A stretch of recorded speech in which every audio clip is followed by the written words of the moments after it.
So Bernie Sanders laughed at a CBS host because of her framing on a question about Iran. I love this.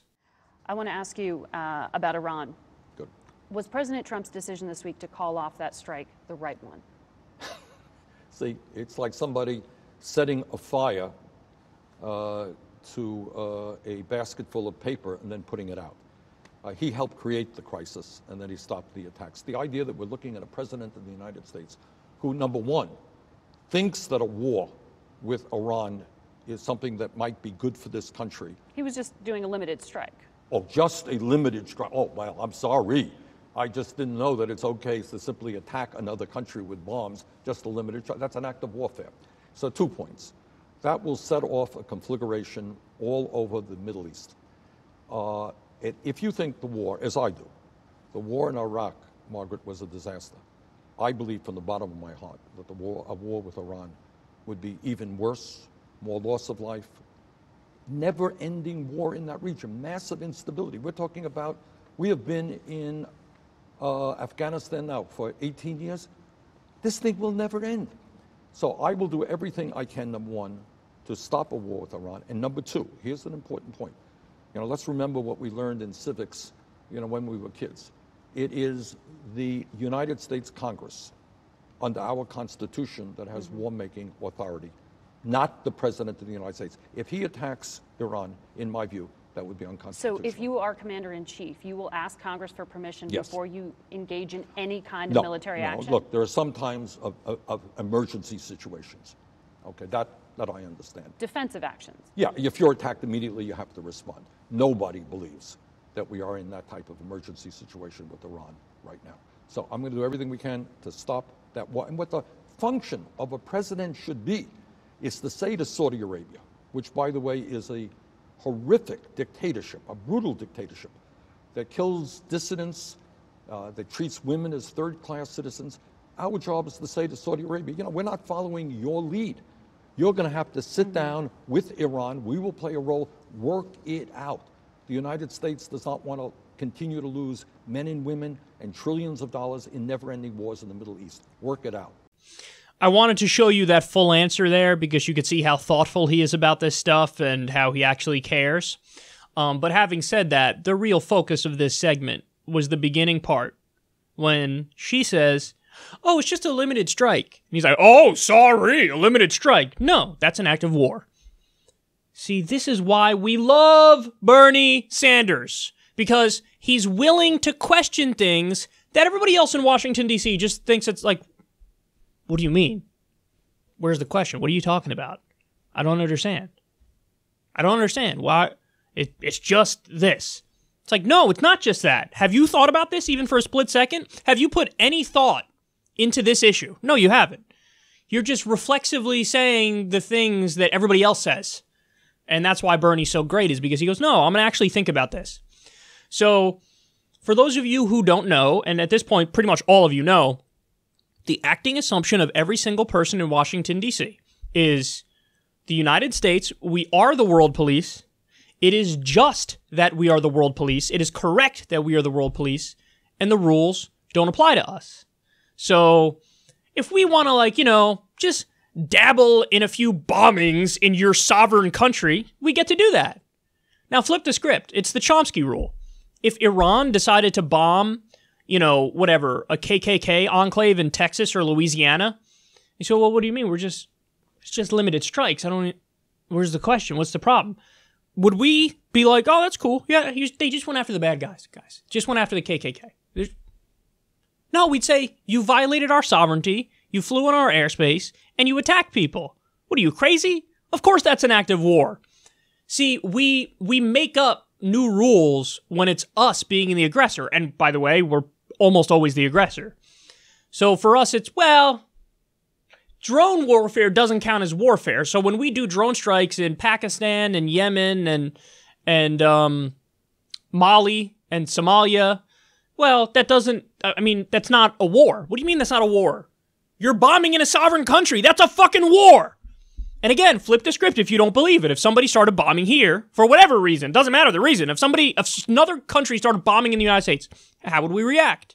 You all know how we'd react. we would call it an act of war. But see, and here's the point, man. This CBS host is in the position that she's in, and I have her name here, Margaret Brennan. The reason she's in that position is because she's willing to accept the assumptions that are standard operating procedure in Washington, D.C., a status quo in Washington, D.C. It's the default. It's axiomatic that we run the world and, hey, we mean well, our intentions are good, so we got to do whatever we want. She accepts that or else she'd never be in that position. You don't get hired to be in those positions if you really question the premises of the system, the premises of empire. Because they view you as like, they look at a guy like me like, what a fringe, kook, lunatic who doesn't even think that the U.S. should be able to violate international law whenever they want for whatever reason they want. He's so crazy. It says a lot about them. It says nothing about us. It says that we actually care about law and order. This is another point that I've made repeatedly on this show, which is, if you're a real leftist, you should steal the framing of, we believe in law and order. You want to know why? Because we do. You know who doesn't? The right-wingers and the entire establishment. They don't believe in law and order. If they believed in law and order, you'd have to do what? Apply the law equally. Justice is supposed to be blind. So we actually want to lock up Wall Street bankers who ruin people's lives and, broke 1,000 laws. If you steal something from somebody's house, you can get 20 years in prison. But if Wall Street bankers, through trickery and deceit, end up taking away 100,000 people's houses from them, they don't spend any time in prison. What the fuck is that? No, we believe in law and order. Lock up the Wall Street bankers who committed crime. Make the U.S. abide by international law. Because we believe in law and order. We believe in justice. So, and I think Bernie's on this path, man. The fact that he's better on foreign policy than people gave him credit for in the last election. Now, he didn't talk about it as much in the last election, but you can tell there's a foreign policy leftist in Bernie. Because look at his reaction to that. That was totally unplanned. She's like, it's just a limited strike. Oh, just want to bomb another sovereign country a little bit and it doesn't count for some reason. Think about how stupid that is. It doesn't count because it's like a limited strike. What? Who can actually be convinced by that? Like, it's just limited. Whatever. What do you mean? Yeah, sure, we bombed a sovereign country. It is what it is. What are you going to do? Oh, Jesus.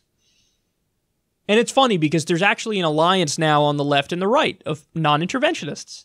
Now, albeit they come to those positions through, with different reasoning, fair enough, but there is an alliance. There's some libertarians like Rand Paul who don't want to, bomb all these countries. There's some paleo-conservatives who don't want to bomb all these countries. So there's this alliance now between the actual left, so leftists and, some right-wingers, paleo-cons and libertarians, and we're anti-war. And it's funny because Bernie Sanders is in the epicenter of establishment thought, which is Washington, D.C., and this is the one place where people, scoff at him for this view. Among the people, everybody agrees with Bernie. They're like, yeah, why'd we go to war? Of course that counts if you do a limited strike. No, it makes no sense. And we're fucking taking the side of Saudi Arabia and Israel. Why? Why? People get that. The only people who don't get it are people in Washington, D.C., which is why they're in that position. That's why she has this position. And I want to be fair, it's not just her. It's everybody who's in who has one of these jobs. The only reason Wolf Blitzer's face is on TV 12 hours a day is because he's never going to question the way things function. He's never going to try to get to the root of the problems. I remember when he had on Rand Paul, and Rand Paul said, hey, we should stop arming Saudi Arabia. And the response from Wolf Blitzer was, well, what about the profits of the defense contractors? Again, that's why they're in these positions. But we're coming for them, man, and we're shaking up the system. And we're treating them with the scorn that they deserve. Bernie scoffed at her. Seriously? That's the point you're going to make? Oh, it's just a limited strike. Listen how stupid you sound. More of that.